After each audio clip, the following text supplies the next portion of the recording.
I stood by the barn gate, hand on the latch, coffee still warm in my other hand. 40 strangers laughed, drank, and danced inside my barn on my land without permission. Music blasted champagne. Popped balloons fluttered. They didn't even see me. But the bulls did. Thunder and lightning. Two 2,000-pound Highland beasts watched from the pasture calm, curious. I opened the gate. Didn't say a word. They trotted in like tanks. Screams replaced the music. Victoria Harlow, the self-appointed queen of the HOA, spun around in horror, red wine sloshing from her glass. I closed the gate behind me and muttered, "They wanted a barn party. I gave them a real barn. And that, my friends, is when everything changed. But to understand why this happened, you need to know what came before. 3 months ago, my life was perfect. Every morning, I'd wake before sunrise, grab a hot coffee, and walk barefoot through dew-soaked grass toward the barn. My 6 Highland bulls.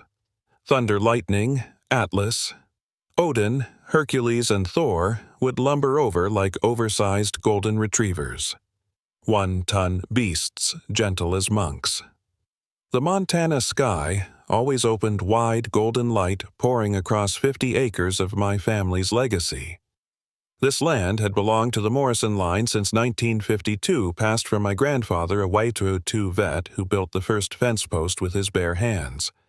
I was 28, a freelance game developer. I designed digital chaos, so I needed real-life peace. This ranch wasn't just where I lived, it was how I survived. No HOA meetings, no artificial noise, no nosy neighbors, just hooves, wind, and code. Until she arrived, and brought hell with her. I was fixing a fence post when I heard the crunch of tires on gravel, too polished, too expensive. I turned, and there it was, a pearl-white BMW SUV, glinting like it didn't belong. The door slammed like a gunshot. Out stepped Victoria Harlow, black designer coat, oversized sunglasses, clipboard clutched like a weapon. She marched across my yard like a CEO inspecting a failed branch office. Her first words weren't hello. They were, "This smell is unacceptable, and property values are about to plummet if something isn't done immediately." I blinked, confused. She hadn't even introduced herself. "Ma'am, this is Morrison Ranch. You're standing on private land that's been here for 70 years. She didn't flinch. Just snapped a photo of my barn like she was building a legal case. That's when I realized this wasn't a visit. It was an invasion. "Victoria Harlow," she finally said, flashing a thin smile. "President of the Meadowbrook Estates, HOA." She held out a business card that read, "Community Transformation Consultant." That's when my stomach twisted. This wasn't about cattle or noise. She was here to transform my land. "We're elevating the area," she said. "Modern values, premium living. You understand, don't you?" No, I didn't. This ranch was older than the subdivision by 40 years. I wasn't a squatter. I was a legacy. She talked like progress was inevitable, as if her clipboard gave her dominion over generations. Then she dropped her final line, soft, deadly. "Some people evolve. Others get left behind." She turned and left in a cloud of smug perfume and SUV exhaust. I stood gripping that fence post, heart pounding. That wasn't a neighborly visit. That was the opening shot in a war. 3 days later, I found the notice taped to my barn door. Violation, unauthorized agricultural activity. Fine, $3,000. The letterhead looked official, but something felt off. No state seal, just HOA branding and Victoria's signature. I ripped it down, hands shaking. This wasn't a joke. It was a campaign. Over the next week, more papers appeared, warnings for excessive livestock complaints about smell pollution and a threat to involve community legal counsel. I hadn't changed a thing. My bulls still grazed peacefully. My routine was the same. But she was rewriting the narrative one lie at a time. Neighbors started whispering. I caught her taking photos from the sidewalk, even bringing kids to educate them about rural hazards. It wasn't about rules. It was about erasing me one fake citation at a time, and I knew the worst was still coming. I found it early one morning, spray paint slashed across my fence, hazard zone. Remove immediately. One of the gates had been broken boards split. Thunder and lightning stood back alert and uneasy. That's when I knew. Someone had come onto my land. This wasn't HOA bureaucracy. This was personal. I checked the camera feed. Grainy footage showed a figure in a hoodie, bolt cutters in hand, creeping through the pasture at 2:13 a.m. The footage was shaky, but I knew the silhouette. Too confident. Too familiar. Victoria was escalating, and she wasn't alone. Neighbors started looking at me like I was the villain. Her lies were working, but she made one mistake. She scared my bulls, and you don't scare something that's already lived through storms. Or the man who raised them. I spent that night reviewing every second of footage. There, 2:13 a.m. A figure cuts my gate, steps into the pasture.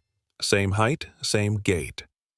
Then another clip, Victoria leading a neighborhood tour to the edge of my land, pointing, whispering. I didn't need clearer video. I needed strategy.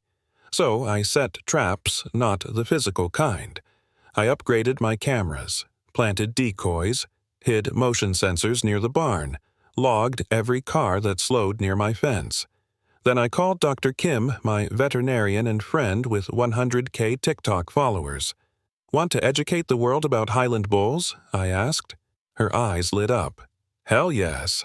The first video went up thunder licking a toddler's hand. Lightning lounging like a couch potato. Within 24 hours, 50,000 views.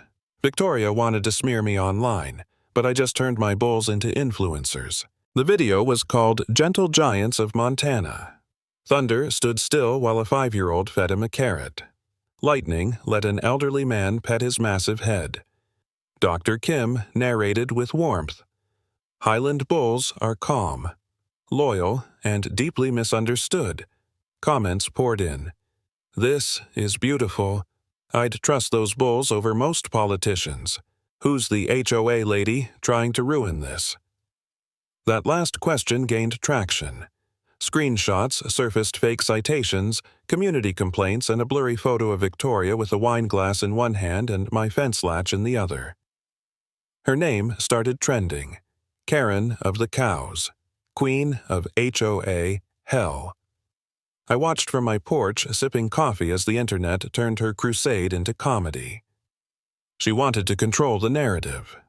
But now the world was watching and rooting for the bulls. Victoria stormed into the next HOA meeting like a tornado in designer heels. Her face flushed red, and her perfectly straightened hair frizzed at the ends. In one hand she clutched a thick folder stuffed with printed TikTok comments and screenshots. "This is defamation," she snapped, slamming the papers on the table. "I am the face of this community, and that rancher is turning me into a meme." The board members exchanged uneasy glances. Mr. Jennings, the oldest among them, cleared his throat. "Victoria, these comments aren't fake. People are responding to what they see." Her voice cracked with fury. He edited that footage. He manipulated everyone. "You need to shut this down." In the back of the room, I sat quietly, arms crossed, watching. I didn't need to speak. The internet had done it for me. And Victoria, she was starting to lose the only power she had left: control. It started with the sound of tires on gravel again. A white van with Montana State Animal Welfare Division stenciled on the side rolled up my driveway. Behind it, predictably, was Victoria's BMW idling like a snake waiting to strike. A woman in uniform stepped out. Stern face, clipboard. "I'm Inspector Janet Walsh. We received multiple credible reports of livestock mistreatment on this property." I didn't flinch. "You're welcome to inspect anything you'd like." Over the next 3 hours, she combed every inch of my ranch-examining feedwater shelter medical records. Thunder stood calmly while she checked his hooves. Lightning leaned in like a dog for ear scratches. Victoria watched from her SUV, smirking. Until Inspector Walsh walked back, scribbled her report, and said, "Your bulls are textbook examples of excellent care. no violations, no concerns. Her smirk faded. Mine didn't.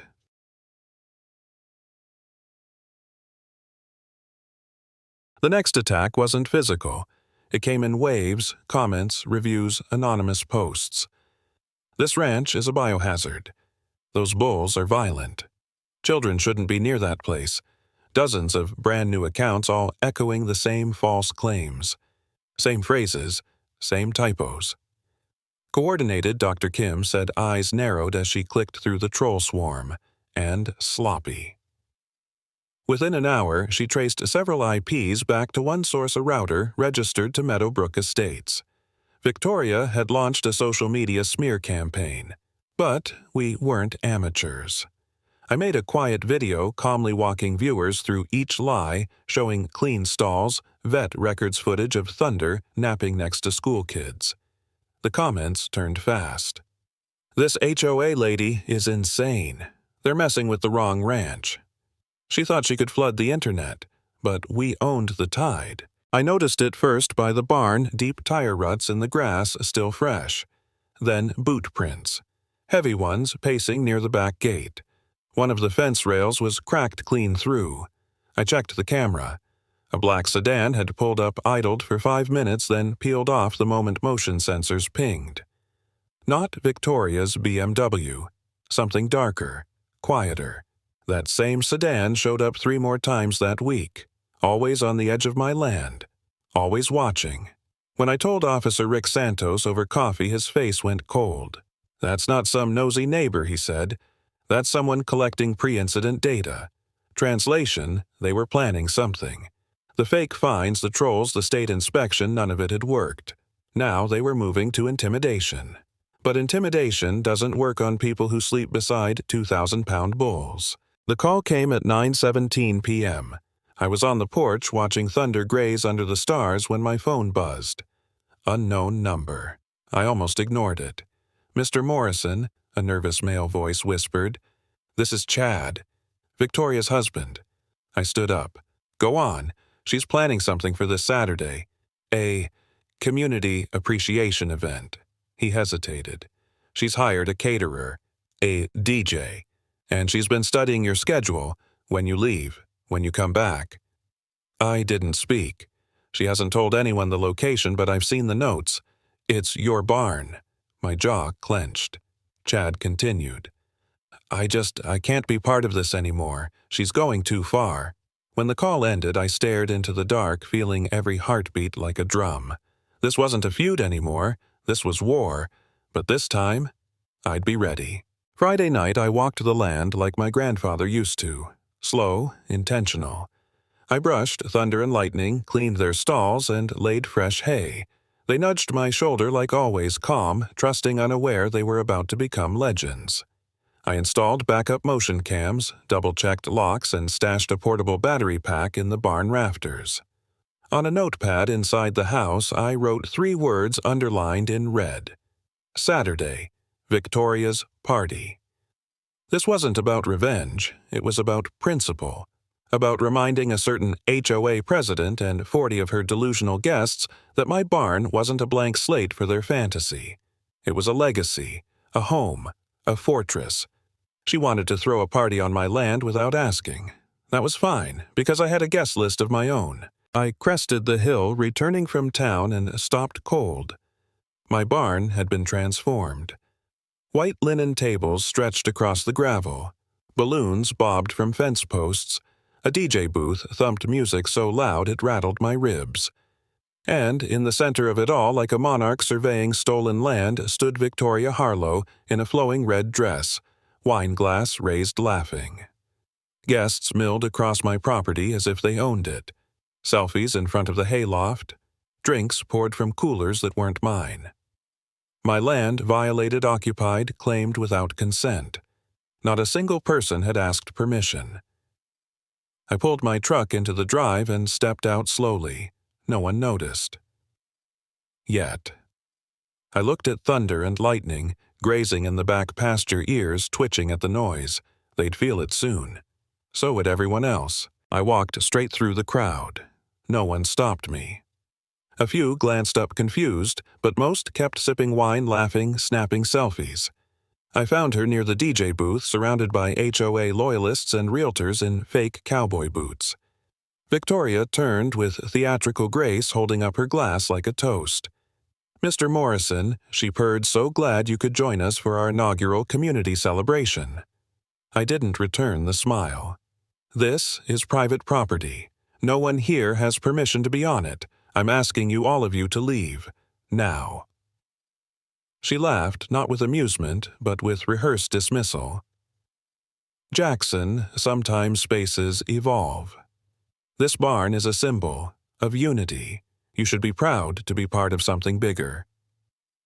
My voice was quiet. "This barn is mine, and you just made your biggest mistake." I didn't argue. I didn't call the police. I walked away. Past the DJ, past the catered buffet, past guests who looked at me like I was the intruder. I crossed the pasture in silence.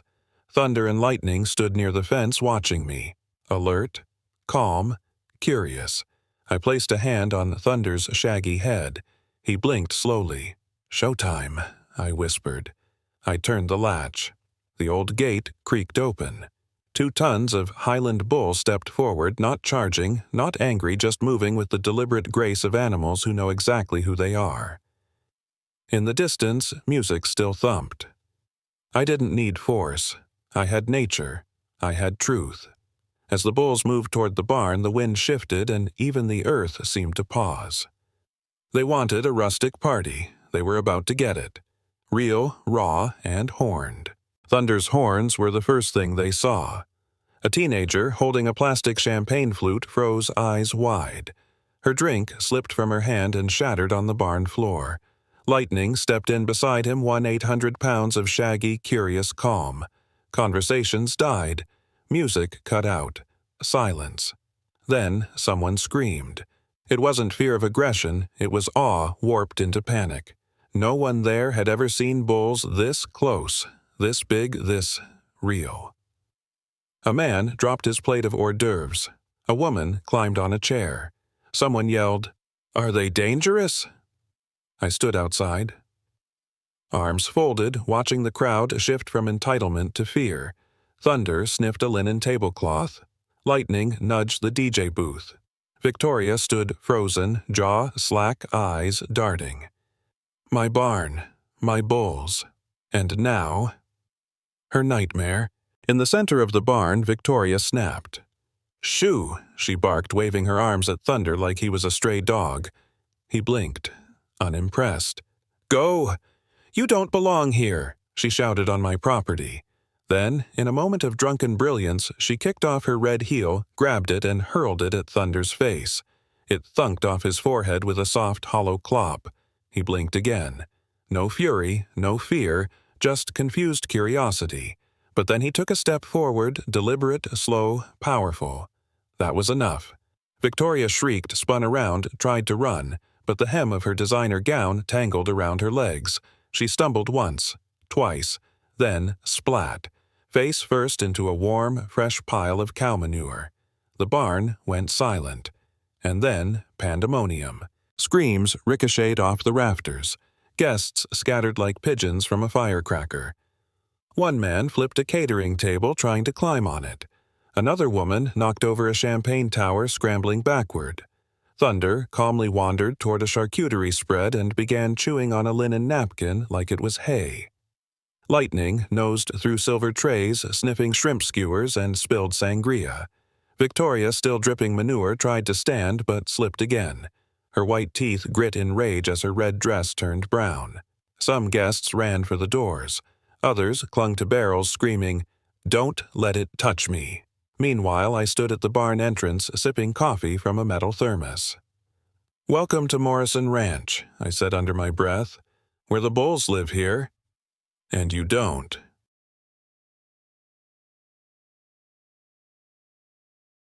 As the chaos raged behind me, I calmly stepped forward and closed the barn door. The heavy wood thudded shut with finality. I didn't lock, it didn't need to. The bulls roamed free inside their massive forms silhouetted against the fading light. Victoria's party guests were trapped, perched on tables and barrels, faces pale and eyes wide. I looked at Victoria, who sat slumped in manure dignity shattered, trying to wipe the evidence from her skin. My voice was steady as I spoke loud enough for all to hear. Welcome to Morrison Ranch, where we take property rights seriously. And bulls always have the right of way. The irony was perfect. The lesson was clear. And justice.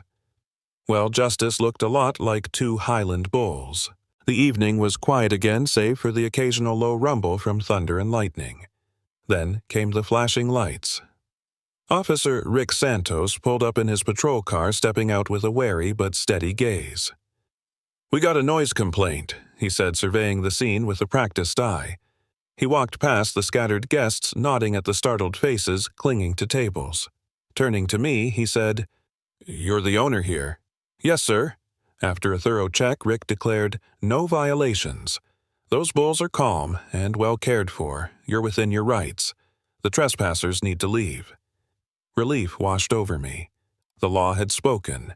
My land was protected, and my legacy defended. By dawn, the quiet Montana ranch had become a media hotspot. News vans lined the gravel driveway, reporters setting up with cameras and microphones. TV anchors struggled to keep straight faces as they recounted the story of the unauthorized party and the unexpected guests, two massive Highland bulls who turned trespassers into terrified spectators. Clips from Dr. Kim's videos and the party chaos spread like wildfire across social media.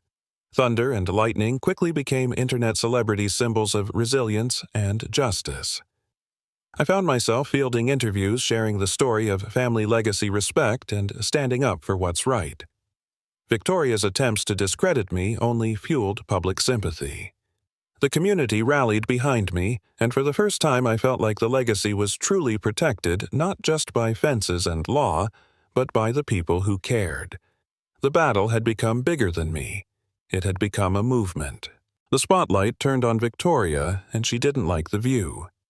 Investigative journalists uncovered a pattern. Victoria had a history of moving between communities, stirring conflict and profiting from property devaluations. Former neighbors came forward sharing stories of harassment, fake fines, and sudden moves just before selling their homes. The community's veneer of civility cracked, revealing a ruthless opportunist behind the polished smile. Victoria's carefully crafted image unraveled with each exposé. Board members distanced themselves and public opinion shifted. Social media buzzed with hashtags like #Victoria, exposed, and #Bulls of Justice. The very power she wielded became her undoing. Meanwhile, I kept tending the ranch, watching justice unfold not with violence but with truth. This was no longer a personal victory. It was a reckoning. Months after the viral storm, official notices arrived. The IRS was investigating Victoria for tax evasion linked to her community consulting business. She had earned large sums from developers while stirring conflicts all unreported. Federal agents subpoenaed records, interviews, and financial statements. Victoria's house was raided. Assets frozen. Bank accounts scrutinized. Her empire of manipulation began to crumble under legal pressure. Meanwhile, I watched from my porch, proud but somber. This wasn't just about me anymore. It was about protecting communities from people like Victoria. The legacy of Morrison Ranch wasn't just land. It was integrity. And that was a fight worth winning. In the aftermath, neighbors I barely knew began stopping by with apologies and offers of support. Maggie O'Brien, a retired schoolteacher, brought homemade cookies and stories about Victoria's past tactics in other towns. Local families organized cleanup days at the ranch, restoring fences and clearing debris left from the party chaos. Schools began arranging field trips to meet thunder and lightning, turning the bulls into educational ambassadors. The county commissioners voted unanimously to create the Morrison Ranch Agricultural Heritage Protection Zone. This ensured no future development could threaten the ranch's legacy or my way of life. I wasn't alone anymore. The community had become a shield, a living testament to respect, resilience, and unity. Together, we reclaimed more than land. We reclaimed trust. The battle had changed me. No longer just a rancher guarding family land, I became a voice for rural communities everywhere. Local groups invited me to speak about property rights, agricultural heritage, and digital advocacy. I partnered with Dr. Kim to launch educational programs about Highland bulls and sustainable farming. My home, once a quiet sanctuary, became a hub of learning and activism. Victoria's shadow faded as I stepped into a new role: leader, educator, protector. But I never forgot the lessons learned in the fight. Standing firm, using knowledge over anger, and knowing when to let the bulls do the talking. My journey was far from over. But one thing was clear: the legacy of Morrison Ranch would endure not just in soil and fence posts, but in hearts and minds. Sitting on my porch watching thunder and lightning graze in the golden light, I feel the weight of history around me. This ranch isn't just land, it's a story. My grandfather's sweat, my family's dreams, and now a symbol of standing up against injustice. The battle with Victoria was brutal, but it taught me the power of resilience and community. Today, the barn hosts not chaos but education and celebration. Visitors come to learn about Highland bulls, sustainable farming, and respect for the land. The internet still buzzes with stories of the bull party, reminding the world that justice can be unexpected. My journey continues, but the legacy is secure, rooted deep like the sturdy oaks lining the pasture.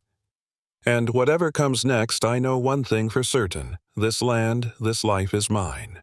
Looking back, it's clear this fight was bigger than me or even the ranch. It was about boundaries. Not just fences or gates, but respect for personal space, legacy, and community values. Victoria tried to rewrite history and impose control, but she underestimated the strength of those who stand their ground with truth and patience. I learned the importance of calm, persistence, of choosing battles wisely, and sometimes letting nature do the heavy lifting. Thunder and lightning taught more than strength. They showed grace under pressure. This story isn't just mine to tell, it's a reminder to anyone facing injustice to hold firm and find unexpected allies. The barn may be quiet tonight, but its story echoes louder than ever.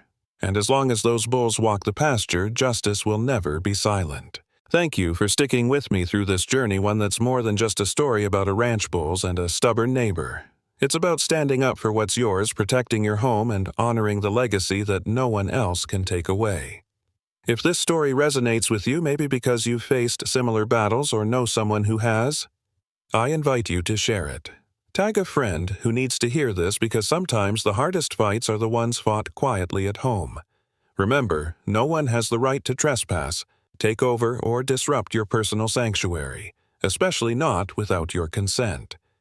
If you found value here, please hit the like button, subscribe for more stories that matter, and join our community.